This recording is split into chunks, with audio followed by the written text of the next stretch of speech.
Hello, friends. Welcome to Storycraft. On this channel, you will enjoy world top stories. Let's view the video, The Gladiator Who Became Emperor. Born a slave. The brutal origins of a gladiator. The clang of chains was the lullaby of his infancy. Born in a small Dacian village ravaged by Roman conquest, the boy had no name worth remembering. His mother died during the invasion, his father slaughtered defending their home. The Roman soldiers spared the child, not out of mercy, but because he was strong, broad-shouldered, and would fetch a good price in the slave markets of Capua. At the age of 8, he was sold to a lanista, a man who trained gladiators for blood sport. The boy was thrown into the ludus, part prison, part training ground, where his life was reduced to survival. Every day was a trial of pain, sweat, and silence. Names were stripped away. Identities were beaten out. The only rule was to obey or die. By 10, he had learned to hold a wooden sword. By 12, he had broken a man's nose with a single strike. The trainers took notice. Unlike the others, he never cried, never begged. His fury burned quietly, controlled, focused. They called him Silvanus, after the Roman god of the wild, not out of honor but fear. He fought like a cornered beast, untamed and lethal. His first kill came early. A fellow trainee attacked him during a midnight food scuffle. The boy reacted with pure instinct, driving a metal fork into the attacker's throat. Instead of punishment, the lanista praised him. In the world of gladiators, death was a currency, and Silvanus had just made his first deposit. Years passed, muscles hardened, reflexes sharpened, scars multiplied. The boy had become a man, a product of pain and perseverance. He learned Latin, watched his opponents closely, and studied the Romans who came to gawk at the games. He understood power, not just in the blade, but in perception. If he couldn't be free, he would become something greater, something even the Romans feared. At 17, he stepped into the arena for the first time. The crowd laughed when they saw him, a young gladiator facing a veteran of 20 battles. But Silvanus didn't hesitate. As the trumpet sounded, he moved like lightning. He ducked, rolled, and drove his blade through the man's stomach with the precision of a surgeon. Silence fell across the arena. Then came the roar. The crowd had witnessed more than a fight. They had seen the birth of a legend. And somewhere in the chaos, as blood soaked the sand and chants echoed through the Colosseum, Silvanus lifted his eyes, not to the gods, but to the imperial box. The emperor watched him. And Silvanus, the slave boy from a forgotten village, began his climb. Not out of chains, but toward a throne no gladiator had ever dared dream of. Blood and sand, his rise in the arena. The Colosseum was no longer a symbol of fear. It became his kingdom of chaos. Each time Silvanus entered, the roar of the crowd grew louder, more fevered, more frenzied. They didn't just watch him. They worshipped him. His style was unlike anything Rome had seen. He didn't just kill. He danced with death, moved like fire, struck like thunder. Every opponent that stood before him fell, and with each victory, his legend spread beyond the walls of Rome. He fought under the crimson banners of Capua, but every man, woman, and child in the empire knew his name. Silvanus the Untamed. Merchants sold clay figures in his image. Poets wrote verses about his grace and savagery. Even Roman nobles requested private demonstrations of his skill. But Silvanus refused. The arena was his battlefield, and he would not perform tricks for those who feasted while others bled. The crowd loved him not just for his victories, but for his defiance. He spared the weak, mocked corrupt officials, and bowed only to the gods of war. When a crooked magistrate demanded he lose a match for the sake of betting profits, Silvanus refused. Instead, he dragged his opponent to the man's private box and made him beg for the mercy of the crowd. That day, the people didn't cheer, they screamed. Silvanus had become more than a gladiator. He was a symbol of resistance in an empire built on cruelty. Behind the walls of the ludus, his fame brought new danger. Other gladiators, driven by envy, challenged him. Some tried to kill him in the night. None succeeded. His closest ally was an ex-legionary named Marcellus, a veteran who saw in Silvanus the fire of a general, not a slave. They trained together, fought side by side, and whispered of a future beyond the arena. Then came the invitation that would change everything. A letter sealed with imperial wax. Silvanus was summoned to the Festival of Mars, the grandest gladiatorial event in all of Rome. He would fight before the emperor himself.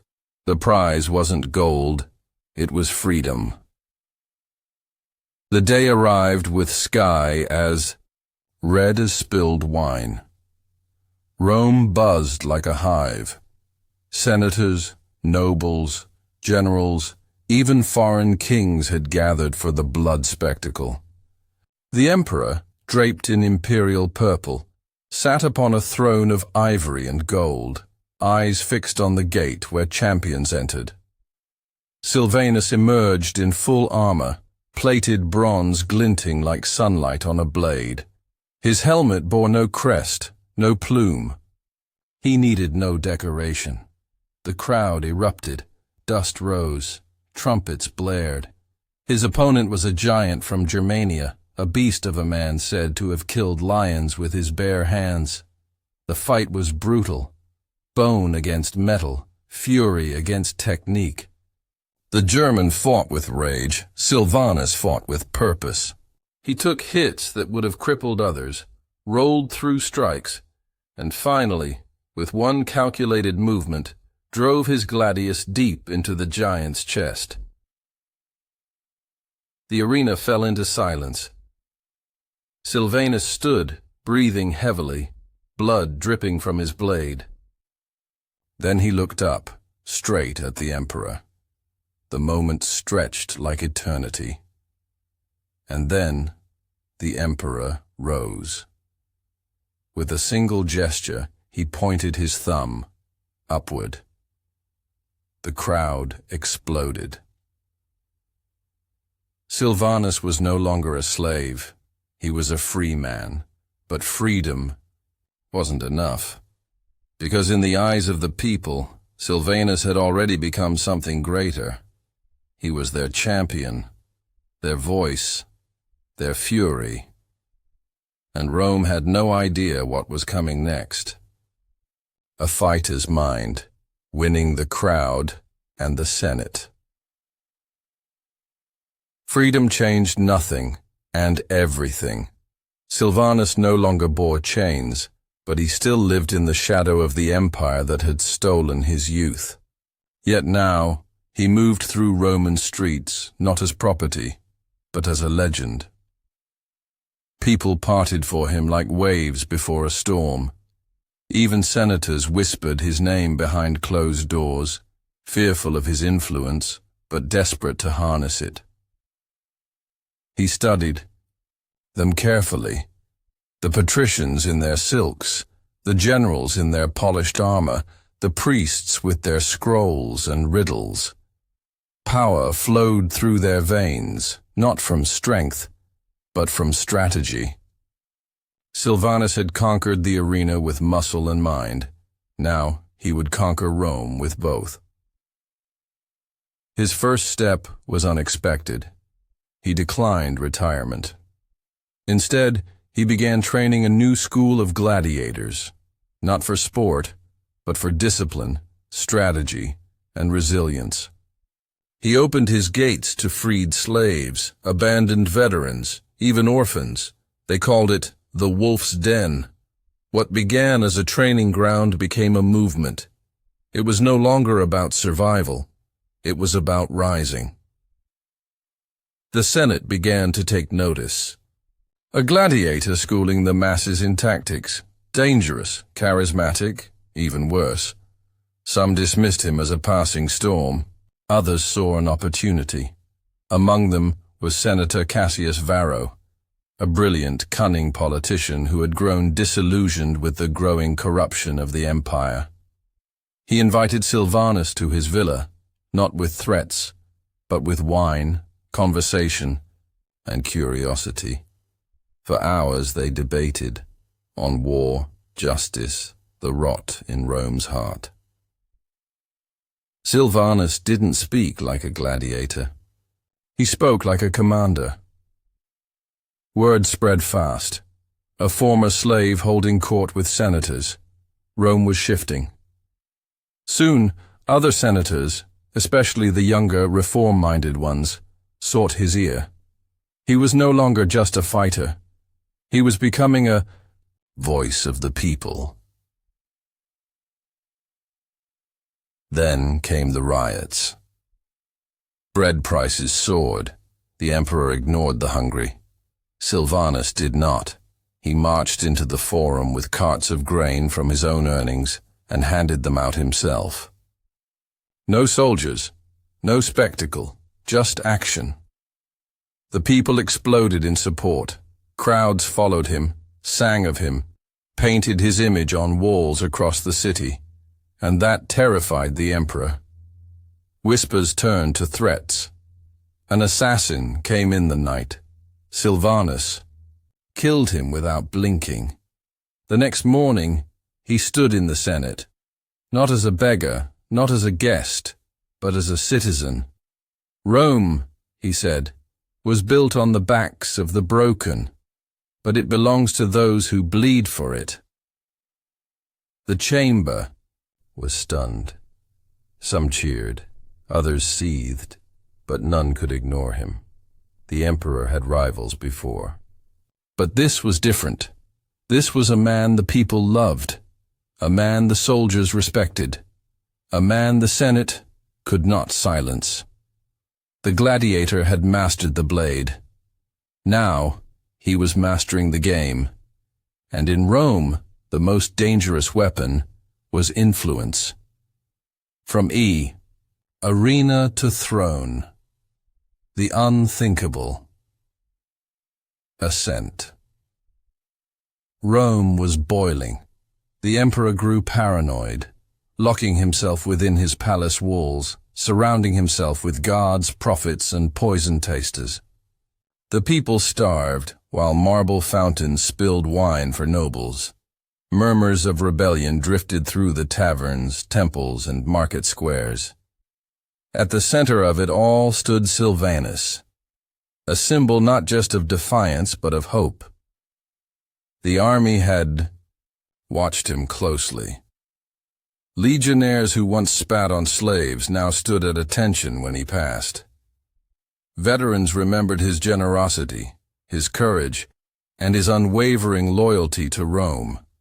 Not the emperor, but the idea of Rome. When a border conflict erupted in the east, it was Silvanus who led a volunteer force to crush the invaders. He returned a hero, his banners stained with enemy blood, his men chanting his name through the streets. The emperor's days were numbered. Whispers became plans. Senator Cassius Varro and his allies, along with a growing number of military tribunes, approached Silvanus with the unthinkable: seize the throne. Not through conspiracy, but through will. The people demanded change. The Senate had lost its spine. The legions had no faith in the crown. Silvanus didn't answer immediately. He walked the ruins of the old republic, past the crumbled statues of forgotten rulers, the broken columns that once held the dreams of an empire. He watched beggars sleep beside temples, saw mothers barter for moldy bread. He didn't want the throne, but Rome needed more than a fighter. It needed a shield. The decision came with thunder. The emperor attempted to have him arrested. The soldiers sent to capture him kneeled instead. The city gates were sealed. The Senate convened in chaos. And then, on the steps of the Capitoline Hill, Silvanus appeared, clad not in armor, but in the plain white robes of a Roman citizen. He raised no sword. He made no threats. He simply declared, "The time of fear has ended." The Senate voted. It wasn't unanimous, but it was enough. Silvanus was named imperator by acclamation. The people wept in the streets. Some kissed his hands. Others fell to their knees. The emperor fled in the night, poisoned by one of his own guards before he could escape the city. At sunrise, Silvanus entered the palace, not as a conqueror, but as a servant of the people. The slave who had once fought for survival now sat upon Rome's most powerful seat, not out of ambition, but because no one else dared. The Emperor's Fall. Betrayal in the shadows of power. Power, once claimed, is never held without a price. As emperor, Silvanus brought sweeping change. Corrupt officials were exiled, land was returned to veterans, and grain flowed freely to the poor. Rome began to breathe again. The people adored him. The legions pledged loyalty not out of fear, but respect. But in marble corridors and candle-lit chambers, envy festered. The Senate, humiliated by a former slave, simmered with old pride. Generals who once bowed to Silvanus now whispered in corners, fueled by foreign gold and ambition. One by one, the knives began to sharpen, not of steel, but of deceit. His most trusted ally, Senator Cassius Varro, turned first. Promised supreme authority by those in the shadows, Varro plotted with discontented nobles. They called it restoring order. In truth, it was vengeance masked as patriotism. During a night, feast meant to celebrate peace with the East. Wine flowed, laughter echoed, and shadows danced on marble. At the height of the celebration, Varro struck. Poison slipped into Silvanus's cup. He drank. His body faltered, but his eyes locked onto Varro's, steady, unflinching. With his last strength, Silvanus rose, cast aside the goblet, and spoke, one final command to his guard: "Let the Republic remember this betrayal." Varro didn't leave the palace alive. The emperor's body was carried through Rome by soldiers and slaves alike. The city mourned as if a god had died, but legends never truly die. And in the hearts of the broken and the brave, Silvanus, the gladiator who defied an empire, reigned forever. Thanks for watching. Subscribe our channel Storycraft for more interesting videos.